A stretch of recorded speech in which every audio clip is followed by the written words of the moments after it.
गांव के चाउमीन। गांव में चाउमीन का चलन अभी अच्छे से नहीं आया था, लेकिन सुरेश शहर से चाउमीन बनाना सीख कर गांव में ठेला लगाता है। अरे ये केचुआ है क्या भैया? कैसे खाया जाता है? अरे नहीं नहीं, ये चाउमीन है। चाउमीन शहर में खाया जाता है। कितने की दे रहे हो सुरेश? 10 रुपए की प्लेट भरकर। तभी वहां शहर से पढ़ा एक लड़का आता है। जरा एक प्लेट चाउमीन तो देना। सुरेश उसे चाउमीन देता है। उसे चाउमीन खाता देख गांव वाले भी उससे चाउमीन ले लेते हैं और खाने लगते हैं। अरे वाह सुरेश भैया, कमाल की बनाए हो। 2 प्लेट मेरे बच्चों के लिए भी पैक कर दो। बस फिर क्या था, सुरेश का ठेला लगता है और चाउमीन खरीदने वालों की लाइन लग जाती है। तभी वहां से गांव का साहूकार होकर गुजरता है। और ये क्या भीड़ लगी है? लगता है झगड़ा हो गया है गांव में। चलूं मैं अभी तो मजे ले लूं। अरे कहा है इतनी भीड़ लगी है यहाँ? लड़ाई हो गई है क्या? अरे साहूकार साहब, ना ना ना, कोई लड़ाई ना हुई है। ये तो सुरेश की दुकान है चाउमीन की। हम लोग चाउमीन खाने आए हैं, आप भी खाइए ना। साहूकार चाउमीन खाता है और सुरेश की तरफ देखता है, जो सारे दिन के पैसे गिन रहा होता है। अरे सुरेश, क्या लागत है इस काम की? अरे साहूकार जी, आप अब आए हैं तो ये पूरे 10,000 रुपए ले जाइए, जो पिछले साल शहर जाने से पहले आपसे लिए थे ना। लागत तो क्या कहे, जो आपने दिया था उसी में सीखा भी है और दुकान भी खोल ली।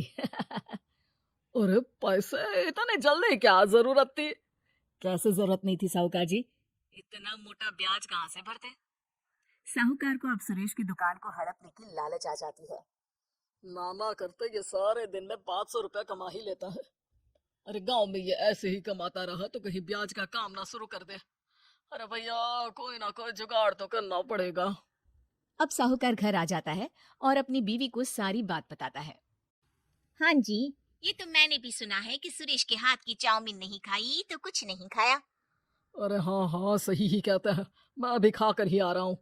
अरे भाग्यवान है, कितना अच्छा हो ना अगर वो पैसा हम लोगों को मिल जाए। क्यों? है? हाँ, वो तो है, लेकिन कैसे? हम लोगों को तो चाउमीन बनाना आता ही नहीं है। साहूकार और उसकी बीवी अब रोज चुपके से सुरेश के घर जाते हैं और खिड़की से उसे चाउमीन बनाते देखते। अब क्या था, दोनों को चाउमीन बनाना आ जाता है। फिर एक रोज, और सुरेंद्र, तुझे साहूकारनी ने बुलाया था। बोल रही थी कि बेटे के जन्मदिन में 10 किलो चाउमीन का ऑर्डर देना है। बना दोगे ना? अरे हाँ हाँ साहूकार जी, मैं जरूर बना दूंगा। कब देना है घर में 10 किलो चाउमीन? अरे वो तो तू घर आकर बता कर लेना, मैं नहीं बता पाऊंगा। ठीक है, शाम को काम निपटा कर आ जाता हूँ। सुरेश साहूकार के घर जाता है, लेकिन वहां मियाँ बीवी मिलकर उसे बंधक बना लेते हैं। अरे मुझे क्यों बांध रखा है? मुझे छोड़ दो। आज से तेरा ठेला मैं लगाऊंगा और बहुत सारे पैसे कमाऊंगा। साहूकार एक आदमी को सुरेश की निगरानी में लगा देता है और वहां से चला जाता है। अगले दिन, अरे साहूकार जी, आप कब से चाउमीन बेचने लगे और अपना ये सुरेश कहाँ गया? और वो तो शहर गया है। उसका कोई काम निकल आया था। बोल रहा था कि जब तक वो ना आए तब तक मैं ही उसके ठेले का काम कर दूं। पैसे भी तो बहुत उधार ले रखे थे उसने। लगता है कर्जा भरने के डर से भाग गया है।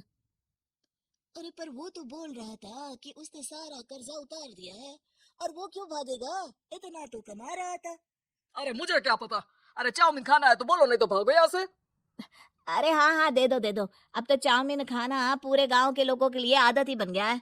ना खाओ तो नींद ना आए। हाँ हाँ, तो लो और निकालो 50 रुपए। 50 रुपए क्यों? सुरेंद्र तो 10 रुपए में देता था।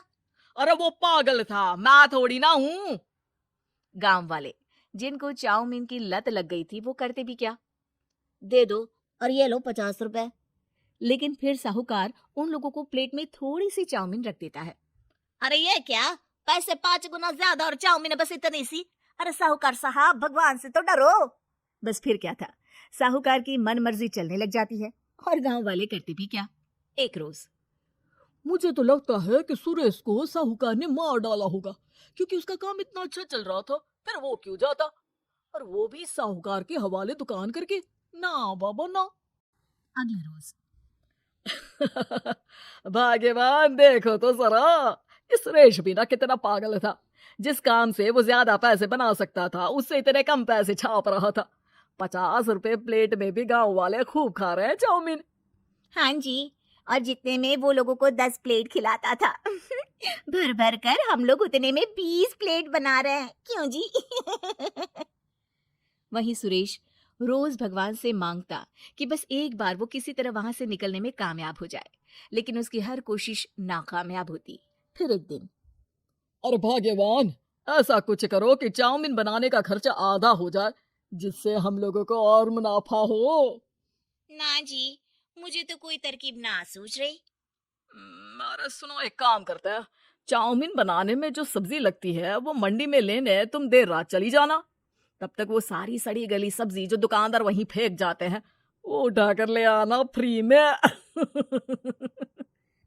अरे वाह जी वाह, आप तो बहुत समझदार हैं जी। बीवी वैसा ही करती है, लेकिन अब लोग चाउमीन खाते तो मुंह बनाकर। फिर एक बार अरे राम राम राम, ये पेट में दर्द काहे हो रहा है? आई, आई, आई, आई, आई। हाय रे हाय, मेरा भी पेट दर्द के मारे फटा जा रहा है। सभी को शक हो जाता है कि उन लोगों को चाउमीन खाने से ही ये बीमारी हो गई है। वहीं दूसरी तरफ जो आदमी सुरेश की निगरानी कर रहा था वो सो रहा होता है और मौका देखकर सुरेश वहां से भाग जाता है। सुरेश गांव वालों के पास जाकर उन्हें सब कुछ बता देता है। बस अब क्या था, साहूकार के घर पुलिस पहुंच जाती है। चलो, तुमने गांव के लोगों को खराब सब्जी वाली चाउमीन खिलाकर बीमार किया और सुरेश को बंधक बनाया। तुम्हें इसीलिए हम गिरफ्तार कर रहे हैं।